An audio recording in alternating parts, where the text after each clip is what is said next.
What we see is a dangerous threat under the Trump administration. We have somebody for the first time in 8 years that's backing us. On the eve of a major new demonstration in Washington, activists on both sides of the abortion debate are watching for dramatic changes under the new Trump administration. Tonight, hundreds of demonstrators from the Rochester area will head to Washington, calling for an end to abortion in America. They'll converge on the Capitol in the March for Life. That march happens every year, but this time Charles Molyneux found that they hope things will be different. So Charles, with President Trump in office, are the protesters expecting a better reception? Basically they are. Most of them have been planning to go to this march for months, in some cases years. But some say they've had a little more spring in their step since President Trump's election.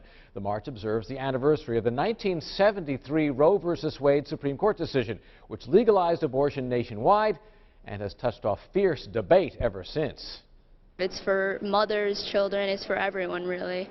16-year-old Lily Ryan at Our Lady of Mercy High School will join hundreds of Rochester area students in Washington for tomorrow's March for Life in what they see as a changed climate.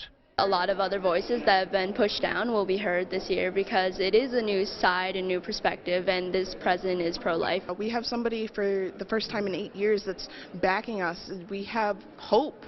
The march comes 1 week after the Women's March on Washington against President Trump on issues including abortion. It's absolutely nothing new, nor is the sort of tendency to try to polarize the debate by putting sides, like one side against each other. Activists like the New York Civil Liberties Union promise more pressure to keep abortion legal and loosen up state abortion laws. We are facing enormous threats to reproductive rights. We've already seen evidence of that with President Trump. This is a women's issue.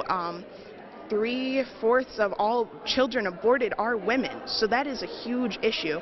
Ann Mulrooney with Rochester's Feminists Choosing Life says she goes to Washington up against a media narrative that the only people who are anti-abortion are like old white Christian men. The people who are doing the most for this movement, the people who are the most active, are young people, feminists like myself, secular, nonpartisan group. Before tomorrow's march, organizers say a youth rally in Washington will deliver a crucial message for the country, but also for the young people in it.